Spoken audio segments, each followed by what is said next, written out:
سبيل الدموع سبيل مريح تنهدى يا صاحي كي تستريح وبث.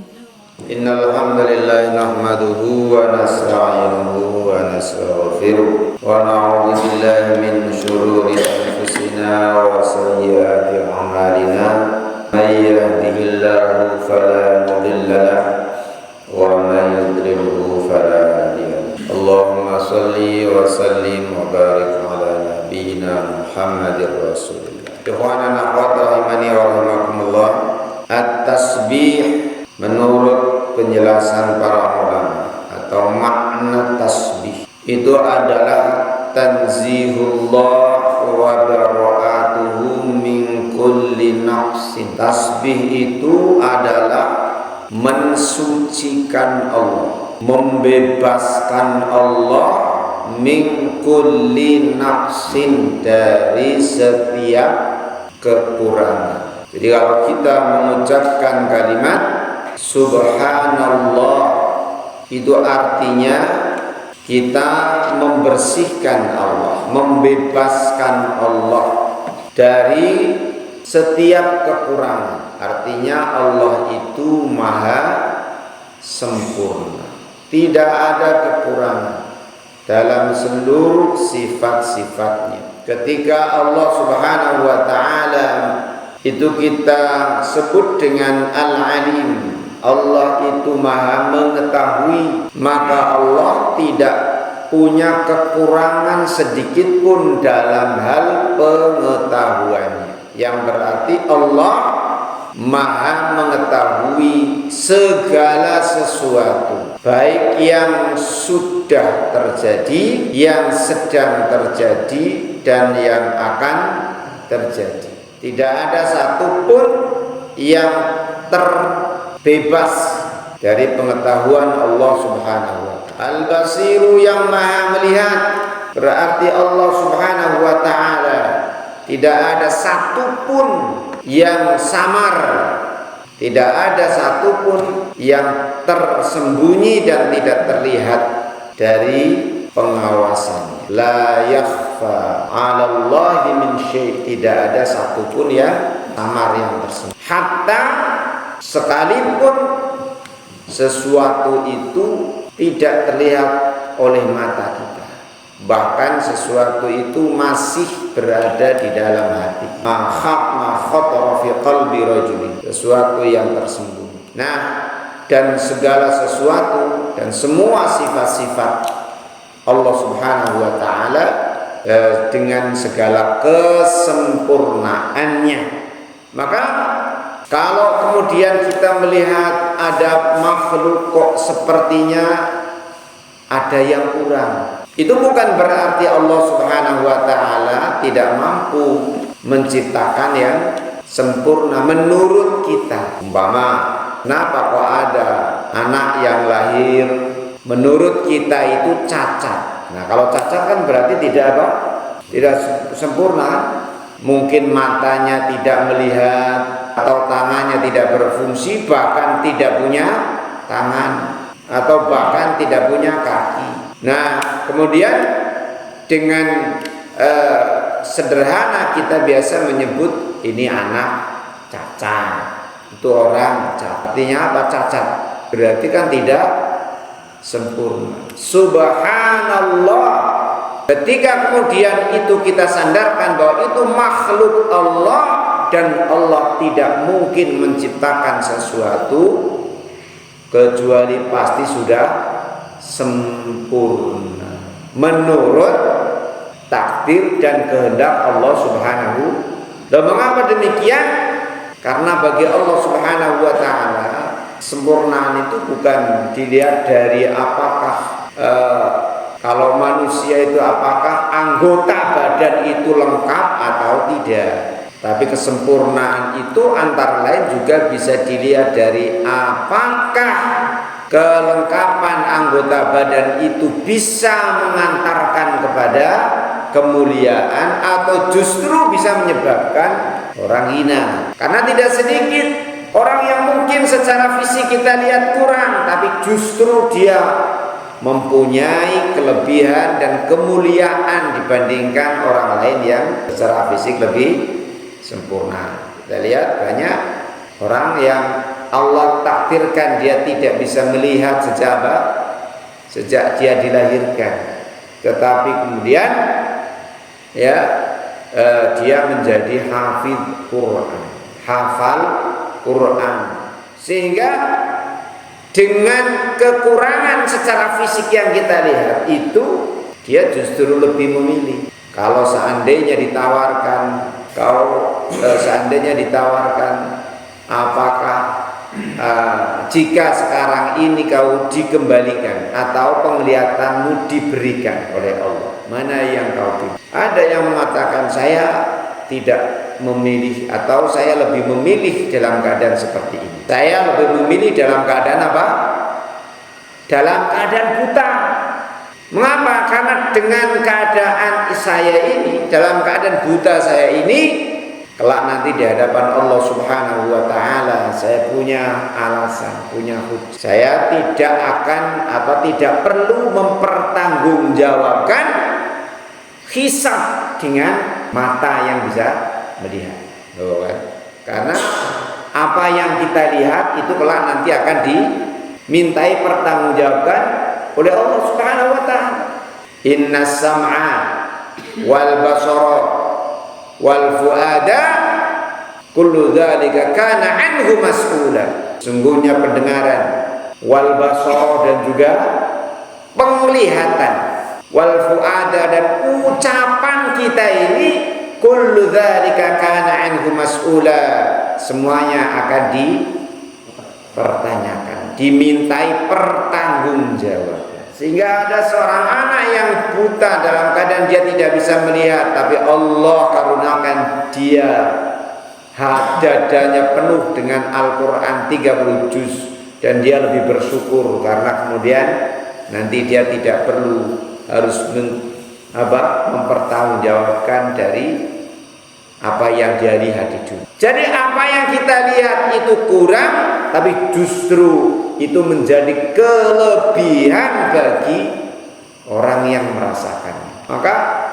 cacat secara fisik itu tidak kemudian menggambarkan ketidaksempurnaan ciptaan Allah Subhanahu wa taala. Malah justru kalau dibandingkan, cacat fisik itu jauh lebih mulia daripada cacat fisik jauh lebih utama daripada cacat akal. Apalah artinya akalnya, apalah artinya fisiknya sempurna, bahkan penampilannya cakep, cantik, dan lain sebagainya, tetapi akalnya tidak mampu untuk bisa memilah dan memilih mana yang hak dan mana yang. Jadi ini contoh tanzihullah wa bara'atuhu minan nas. Jika kita mengucapkan subhanallah, itu artinya Allah itu maha suci dari setiap kekurangan. Itu makna daripada tasbih. Nah, kemudian ketika tasbih, ucapan subhanallah yang biasa kita hubungkan dengan kalimat tahmid, subhanallah walhamdulillah, subhanallahil azim. Inilah dua kalimat yang oleh Rasulullah sallallahu alaihi wasallam sebutkan, kalimatani khafifatani fil lisani saqilatani fil mizan habibatani 'inda rahman. Ada dua kalimat yang lisan kita itu ketika mengucapkan sangat ringan. Dua kalimat yang begitu mudah sekali kita ucapkan, tapi ketika ditimbang di akhirat nanti, ketika ditimbang di mizan, ternyata memiliki bobot yang sangat berat. Saqilatani fil mizan wa habibatani 'inda rahman, dan sangat dicintai oleh Allah Subhanahu wa taala. Apa itu? Subhanallah wa bihamdi subhanallah. Hanya butuh berapa detik itu. Subhanallah bihamdi subhanallahil azim. Hanya butuh 2 detik, 2-3 detik. Mudah, ringan kita ucapkan. Tapi ternyata memiliki bobot yang begitu besar, yang begitu berat di yaumul mizan. Di mana Allah Subhanahu wa taala tetapkan wal waznu yauma idzinil haq, bahwa mizan kelak itu adalah kebenaran yang tidak akan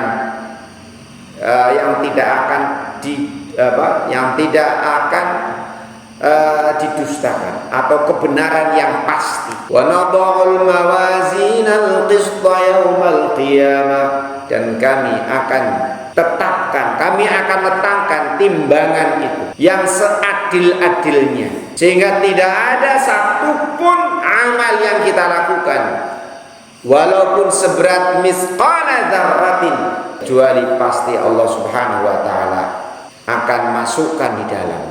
Sedangkan Allah Subhanahu wa taala menciptakan al-mizan itu, kata Nabi, yudha'ul mizan yaumal qiyamati law wudi'atis samawati wal ardu la wasi'at. Allah sudah tetapkan, Allah ciptakan mizan itu, law wudi'atis samawati wal ardu fihi, sekiranya langit dan bumi ditaruh di tempat nang tembor mizan ini, lawasiat, maka mizan itu akan bisa madai, akan bisa menampung. Bumi dan langit ditaruh di mizan itu. Lah logikanya gimana? Kita ini hidup di alam di mana bumi yang begitu besar, langit yang juga begitu luasnya. Lah kok kemudian bisa apa? Bisa tertampung, ditaruh di dalam tembor timbangan amal kan kepriwe. Ya tentu kalau kita menggunakan akal logika kita nggak akan apa, tapi logis juga, karena bagi Allah Subhanahu wa taala itu bahwa terlalu mudah bagi Allah untuk apa? Melipat langit dan bumi, sehingga makhluk yang begitu besar, begitu luas itu bisa saja kemudian dilempit-lempit, akhirnya jadi apa? Sama dengan baju kita ini atau kemudian benda yang besar, tapi kemudian dipres, akhirnya jadi cilik. Itu yang juga fakta yang juga kita mafhum kita bisa memahami di dunia. Begitu pula langit dan bumi. Seandainya keduanya ini ditaruh di mizan tempat amal yang Allah Subhanahu wa taala sediakan untuk menimbang amal kita itu, maka langit dan bumi akan terwadai di dalam. Fataqulul malaikatu liman yuzanu hadza. Malaikat kemudian bertanya, ya Allah, ya Rabb, liman yuzanu hadza, untuk siapa timbangan ini diciptakan? Qal liman syi'tu min khalqi. Ini saya sediakan untuk hamba-hambaku, untuk makhlukku yang sudah saya kehendaki. Tentu siapa? Manusia, untuk menimbang amal manusia. Fataqulu, kemudian malaikat berkata, subhanaka ma abadna haqqal ibadah. Malaikat kemudian mereka mensucikan Allah, maha suci Engkau ya Allah, kami tidak mungkin bisa beribadah kepadamu dengan sebenar-benarnya ibadah. Artinya apa? Malaikat wis nyerah, nek timbangane segede apa? Segede kiye, lah kepriwe uli arep apa? Uli arep ngisi ibadah apa yang bisa memenuhi, yang bisa ngisi timbangan yang begitu besar itu. Anak ma'abadana haqqal ibadah. Kalau kami nyerahlah nyong ora bisa ngibadah sing bisa apa? Sing akeh kok bisa memenuhi isi timbangan ini.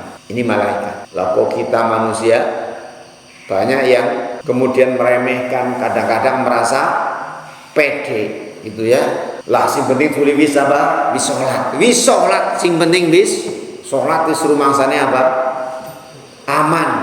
Nah, sing penting dulu wis yang ibadah rumangsane wis aman. Nah, maka begitu besarnya wazan timbangan ini, mizan yang Allah Subhanahu wa taala siapkan untuk menimbang amal kita yang begitu besar, maka Allah dengan kasih sayangnya, rahmatnya memberikan kita amalan-amalan yang kelak nanti akan bisa memenuhi timbangan. Meskipun mungkin kita anggap ringan, tetapi ternyata kelak nanti di yaumul mizan akan berat. Salah satunya adalah apa?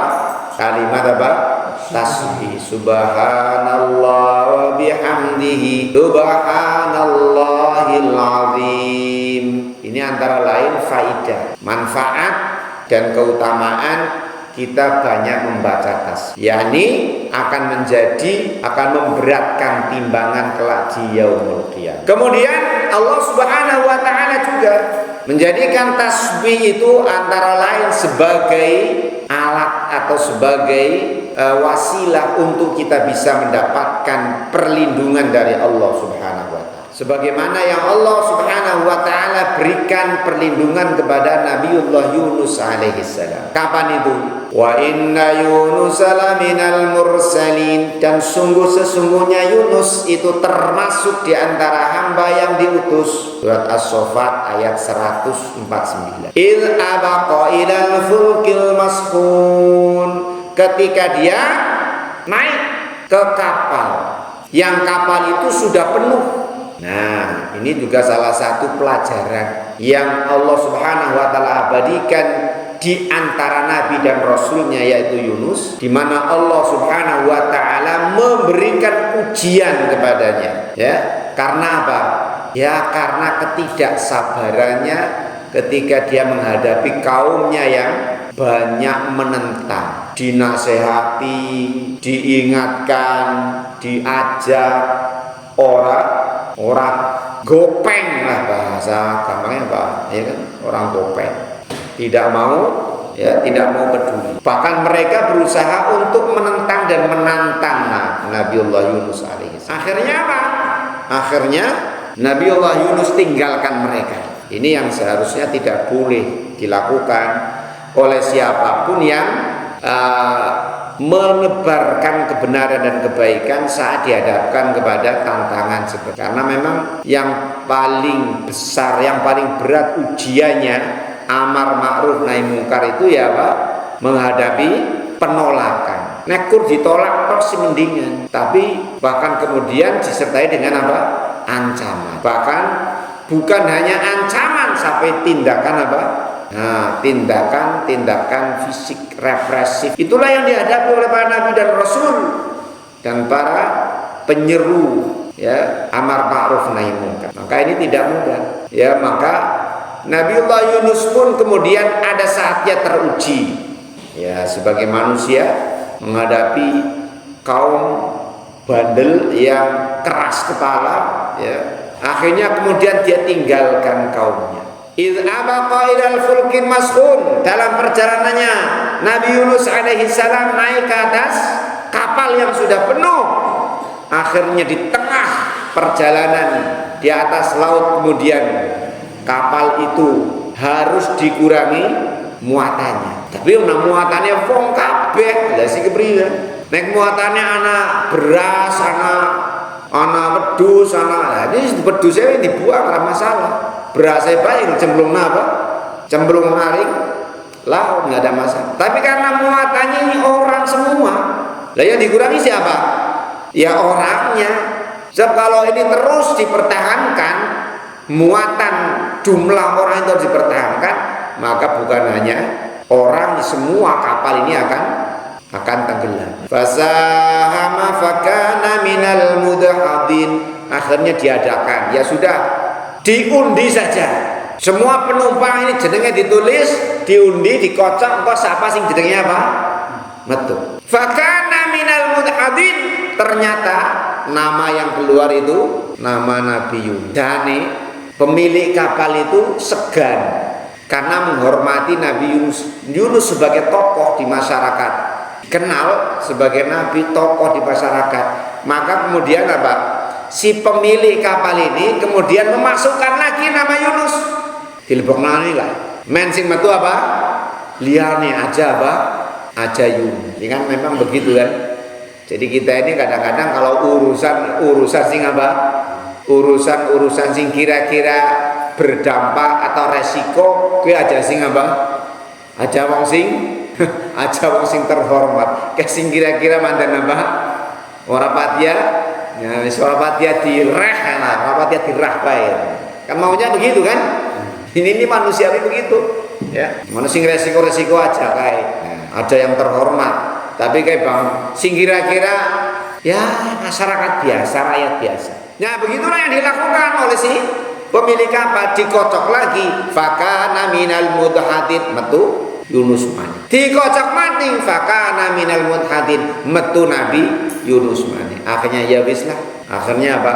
Yunus lah yang kemudian malah wis nyoba lah sing apa? Nyoba sing nyemplung, nyoba sing mudun. Maka Nabi Yunus pun kemudian dia keluar dan lompat dari kapal. Faltaqamahul hutu fahuwa mulim, maka dia pun dicaplok, maka dia pun ditelan oleh ikan hut, ya. Nah, ikan laut yang besar yang bisa nyaplok yang besar. Mungkin kalau sekarang ya namanya apa? Paus lah ya, ikan paus. Nah, hiu ya. Kalau paus kan ditelan saja itu. Ya, kalau hiu kan dia apa? Ropek-ropek. Nah, fahuwa mulim, dia pun kemudian merasakan penderitaan di dalam perut. Terus apa kata Allah? Falaula annahu kana minal musabbihin, seandainya Yunus ini tidak termasuk di antara hamba-hambaku yang selalu bertasbih kepada Allah, lala bisa fi batnihi ila yaumi yub'atsun, maka Yunus akan tetap berada di dalam perut ikan itu sampai hari kiamat, sampai hari kebangkitan. Artinya apa? Falaula annahu kana minal musabbihi la labisa fi batnihi, karena Yunus termasuk di antara hamba yang senantiasa bertasbih kepada Allah, mensucikan Allah Subhanahu wa taala, maka kemudian fanabadnahu bil arai fa huwa saqim, maka kemudian dia pun dilemparkan setelah ya berada di dalam perut ikan ya untuk jangka waktu sekian lama, ya berapa harinya kita tidak tahu, mungkin ada yang menyebutkan seminggu, ada yang 40 hari dan sebagainya, kemudian dia dimuntahkan. Maka dari sini kita mengambil ibrah bahwa termasuk di antara faidah tasbih itu adalah Allah Subhanahu wa taala akan melindungi hamba-hambanya dari mara bahaya. Sehingga ya salah satu di antara upaya kita untuk bisa mendapatkan perlindungan dari bahaya di dalam kehidupan dunia kita ini adalah banyak membaca apa? Tasbih. Dan lebih baik kemudian disambung dengan tahmid seperti yang tadi disebutkan dalam hadis kalimatani khafifatani fil lisan thaqilatani fil mizan habibatani 'indar rahman subhanallah wa bihamdi subhanallah wa bihamdi. Sabilud dumu'i sabilun murih tanahada ya sahi kay tastarih wa